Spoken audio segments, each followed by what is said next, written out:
Hello everyone and welcome back to Indie Showcase, the segment where I talk about new and not so new indie games. And before I get into today's game, I want to quickly say thank you all so much for the love and support on the Super Mario 64 GBA video. Ultimately, all the credit should go to Joshua Barredo, who is the one working on that incredible port of the game.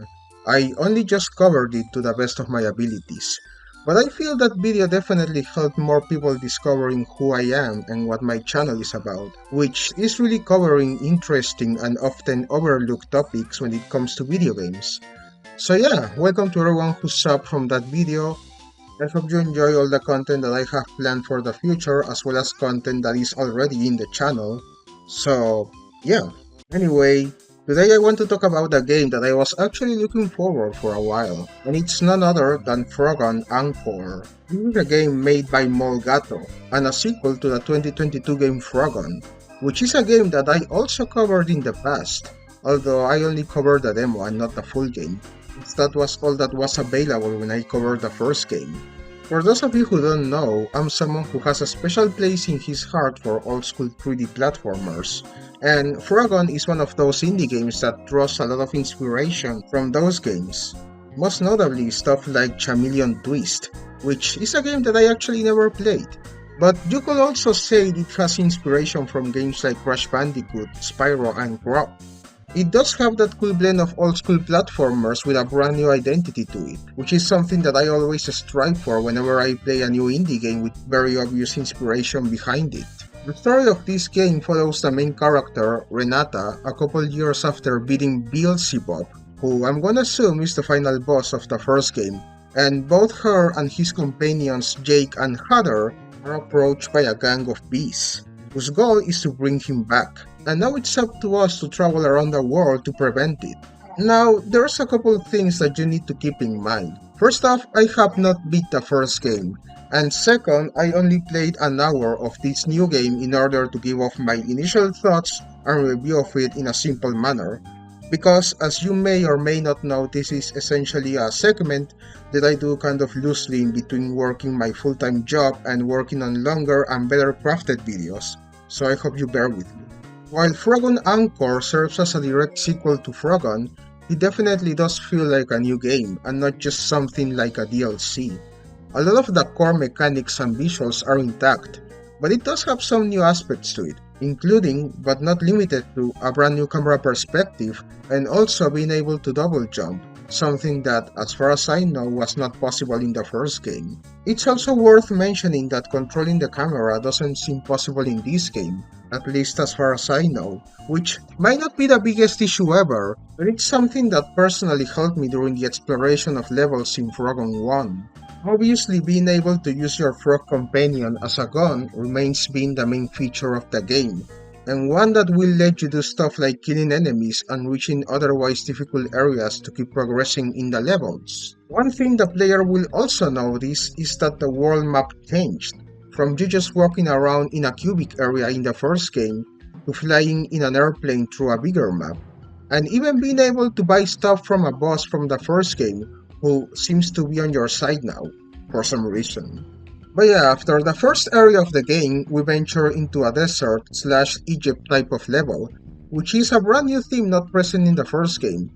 From here on out, we can see that the game definitely gets harder progressively, and while it's not difficult if you get used to all the mechanics, it still puts up a challenge. I would even say if you're familiar with the first game. Hey everyone, Future Money here. I just wanna say that I acknowledge the fact that the audio sounds very shitty.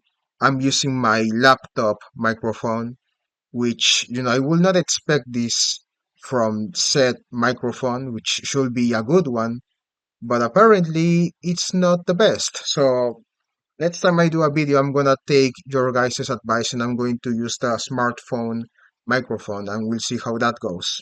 Apologies, guys.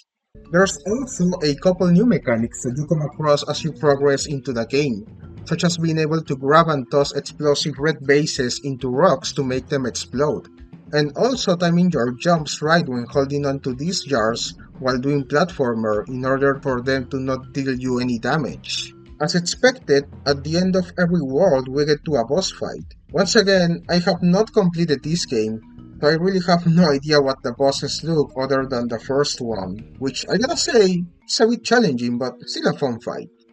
Overall, I feel this sequel to an already amazing low-poly throwback game does a good job when it comes to keeping the essence of the first one while adding something new to it.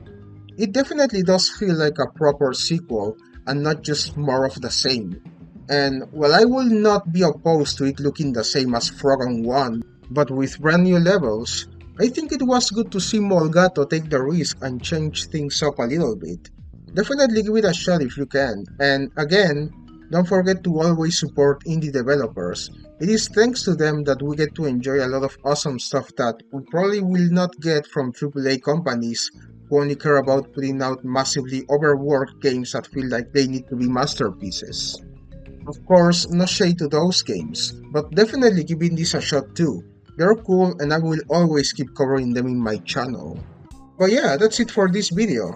Thanks for watching. Again, I'm very happy with the direction that this channel is taking, and I hope that you enjoy the content that I'm producing too, which is mostly independent. I record a gameplay that is not credited in the video, and I also write and record a script myself, as well as editing the entire video on my own. Hell, even the little 2D model that you see right before your very eyes is something I drew entirely myself. No commissions at all. It is a pretty difficult task, and even more considering I have a full-time job on the side to worry about, so it can get extra stressful in that regard. So with that said, if you wanna show some extra support, which is always appreciated but obviously never mandatory, I set up a Ko-fi, in which you can make small donations in order for me to survive, as I don't really have anything monetized just yet.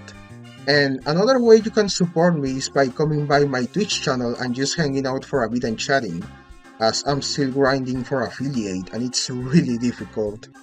But yeah, self-plug aside, thanks again for your support and for being here. This is just the beginning and I hope you guys stick around for the ride. Take care everyone, bye!